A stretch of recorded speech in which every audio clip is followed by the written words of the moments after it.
meeting, the theme is peace and sustainable development. I'd like to start with the peace. Norway has been involved in the peace process since 2012 in Burma, and very active and supporting the government and the ethnic groups. What do you think about the current peace process? Is it moving ahead, or are you satisfied with the way it's going? Well, we would like to see more progress, of course, and I think everyone needs to realize that this is a society that still is in conflict. It's not a post-conflict society, and there are many both ethnic groups and religious groups who still are in conflict with each other, and this is also why we have started and is going to continue a very long-term commitment towards Myanmar. And that is also why we are continuing to work with our partners. We are continuing to spend resources on different themes and different projects, also regarding peace and reconciliation between ethnic groups. So Norway is pretty much committed for the Burmese peace process. Yes, we are, and we have a very long-standing engagement, and we're continuing that engagement. And I think it is especially important now to show, both in words and in action, that we are committed to making this work. And about the sustainable development, I know that Norway has been supporting Burma for years, and even though we are very far from each other, but environmentally it's pretty similar. We have a long coastal line, just like in Norway, lots of marine resources, wild and gas protection.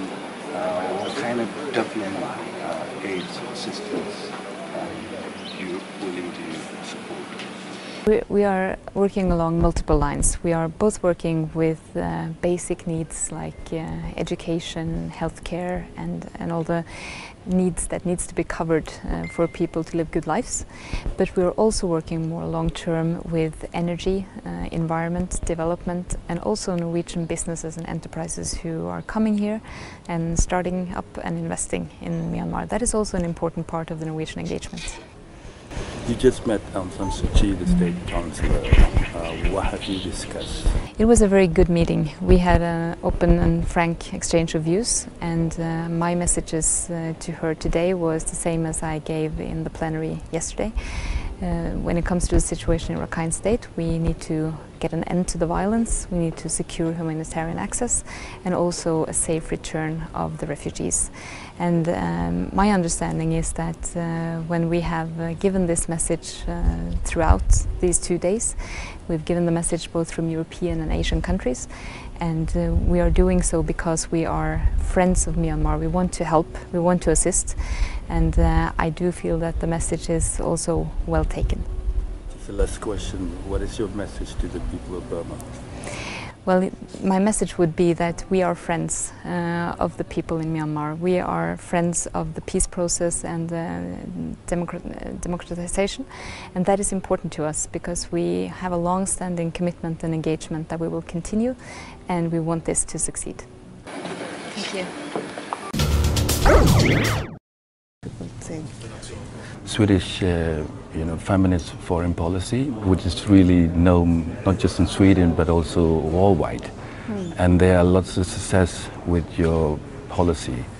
And I just wonder, what kind of experience you've gone through during that process, and what Burma can learn, from your experience when it comes to gender equality. Thank you, and allow me first to congratulate you to your 25 years of activity, and you play a very important role in society, and I want to say that to you to start with. And thank you for the Swedish support, for the last 25 years for us. Freedom of speech, free media is necessary elements of any democracy, and very important for people's participation in the debate as well. And if I tell you something about the feminist foreign policy, this is really about, first of all, an analysis of what the world looks like. And we know that also goal 5 in the Sustainable Development Goals is about gender equality. to make sure that women and men can enjoy the same rights and obligations and opportunities in society. And unfortunately today there is still so much discrimination against women. So we also see that if women are not fully can use their full potential, can fully participate, it will also be more difficult to come to peace and security. So we decided that this would be a priority for the foreign policy, and it means that we always check on the 3 R's. Rights for women, do they enjoy the same legal rights, human rights? The second is representation. Are they there at the table where negotiations, peace negotiations are made, where important decisions are being made? And are they in parliaments and governments? And the third R is about resources. So budgetary resources and other resources also have to be given to women and girls and to the needs of those groups. And you could say that the first R is really a reality check. Yeah. How are women faring in a society? So I think that we can now show positive results from working your on experience, yeah. Our experience is that we have also trained women mediators and negotiators, and I hope that this is something where maybe also this country can contribute. I hope that a network of Nordic women mediators and negotiators can spread and become a network in Asia as well, with women who can participate in peace negotiations and mediation processes around the world. Yeah. During this ASEAN meeting, the theme is peace and sustainable development. And Sweden has been supporting for the Burma democracy movement for more than 2 decades. And now Burma is run by the democratically elected government. Are you going to have a lot more, your support level will be moving to the development level? And what kind of support Sweden has been helping and planning to help? We are at the last year of a 5-year period for Swedish development, and we intend to continue to give support, and especially to the peace building process here. And also we give priority to health issues, and also to help civil society and the kind of democratic foundation for Myanmar. So and sexual and reproductive health issues are very, very important. We have a campaign for midwives, to train midwives.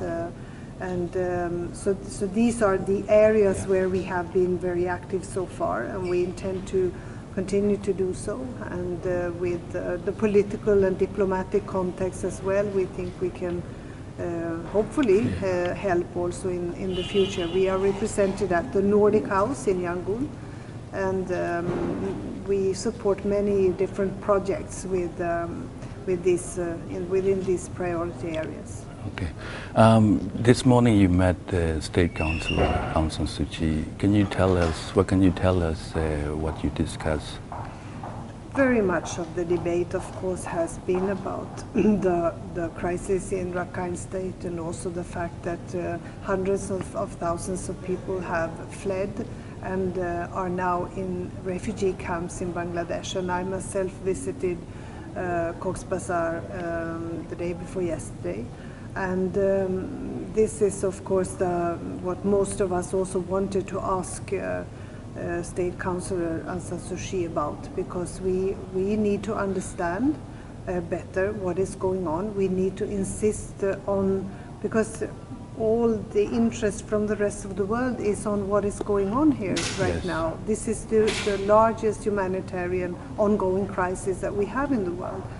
So we wanted to know, can they return safely and in a dignified way?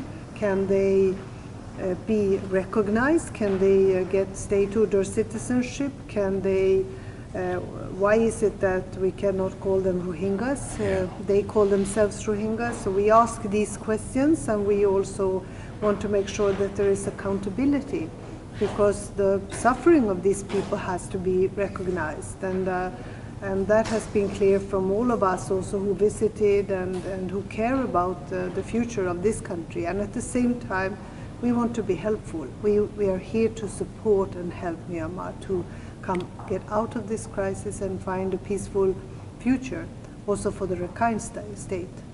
What do you think about the current transition, for the democratic transition, the way the military play in the constitution? The military has lots of power and authority.